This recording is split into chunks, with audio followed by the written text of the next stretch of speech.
MANO 360. இப்போ நம்ம வந்து இங்க வெண்டைக்காய் கிரேவி செய்யறது எப்படின்னு பார்க்கலாங்க. சரி சொல்லு. வெண்டைக்காவை இந்த மாதிரி பொடி பொடியா ரவுண்ட் ரவுண்டா நறுக்கி வச்சுக்கோங்க. நறுக்கி வச்சுட்டு கொஞ்சம் எண்ணெய் வச்சு இந்த வெண்டைக்காவை ஃபர்ஸ்ட் வதக்கி எடுத்துக்கோங்க. சரி.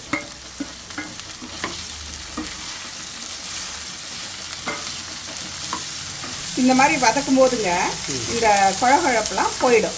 அதனால ஃபர்ஸ்ட் வந்து இந்த மாதிரி நம்ம எண்ணெய் விட்டு வதக்கி வச்சுக்கலாம். எல்லாம் வதங்கிடுச்சு பாருங்க. இந்த டைம்ல இதை எடுத்து வச்சுக்கலாம். ஒரு பாத்திரத்துல மாற்றி வச்சுக்கலாம். சரி, ஓகே.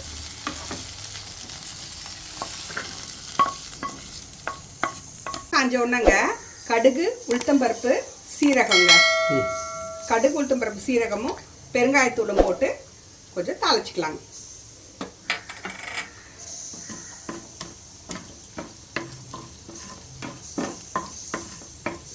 கொஞ்சம் பூண்டு பல் போட்டுக்கோங்க.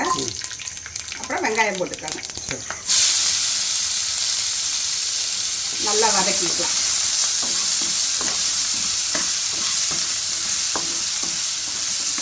இந்த வெங்காயம் வதங்கும் போது கொஞ்சம் உப்பு போட்டுக்குங்க.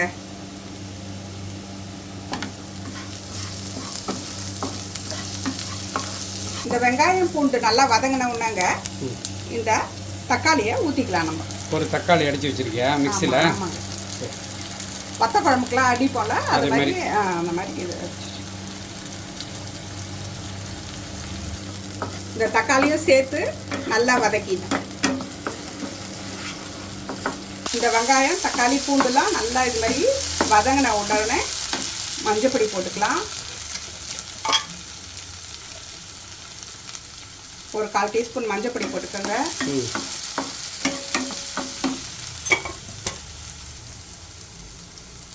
ரெட் சில்லி பவுடர் 1 ஸ்பூன் போட்டுக்கோங்க.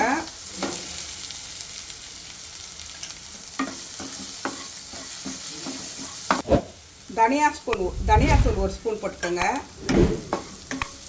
ஸ்வீட் சில்லி 1 ஸ்பூன் போட்டுக்கலாம்.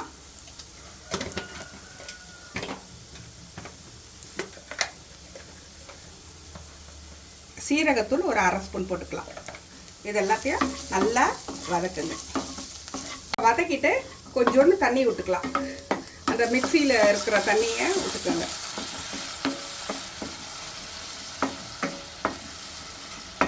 இந்த கிரேவி எப்படி இருக்குன்ட்டு இந்த கிரேவியில் இந்த வெண்டைக்காயை ஏற்கனவே வதக்கி வச்சுருந்தேங்க.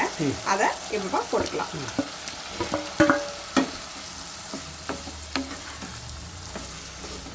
வந்துட்டு இருக்கும் போதேங்க லாஸ்ட்டாக இது கொஞ்சம் மிளகுத்தூள் போடுங்க. 1 ஸ்பூன் கடலை மாவு போடுங்க. 1 ஸ்பூன் அரிசி மாவு போட்டுக்கோங்க. இது கார்ன்ஃப்ளவர் போட்டுக்கோங்க.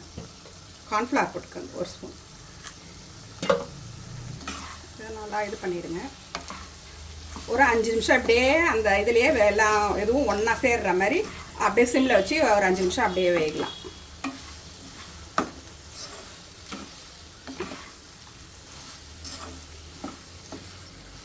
இதுவாயிடுச்சு பாருங்க. ஒரு 10 நிமிஷம் நம்ம விட்டுருந்தோம். நல்லா இது வெண்டைக்காய் எல்லாத்தையும் மிக்ஸ் ஆகி நல்லா இருக்கும் கிரேவி. வெண்டைக்காய் வறுவல் பாருங்க, சூப்பராக இருக்கும். செஞ்சு சாப்பிட்டு பாருங்க. இது எப்படி இருக்குன்னு சொல்லிட்டு நீங்கள் கமெண்ட் செக்ஷனில் கமெண்ட் பண்ணுங்கள். நீங்கள் செஞ்சு பார்த்துட்டு ஒரு சூப்பரான வெண்டைக்காய் கிரேவி, வெண்டைக்காய் வறுவல் ரெடி ஆகிடுச்சு பாருங்கள். சூப்பராக இருக்கும். இது செஞ்சு பாருங்கள். இது எப்படி இருக்குதுன்னு சொல்லிட்டு கமெண்ட் செக்ஷனில் கமெண்ட் பண்ணுங்கள். இந்த வீடியோவை வந்து உங்கள் ஃப்ரெண்டு அண்ட் ரிலேட்டிவ்க்கு ஷேர் பண்ணுங்கள்.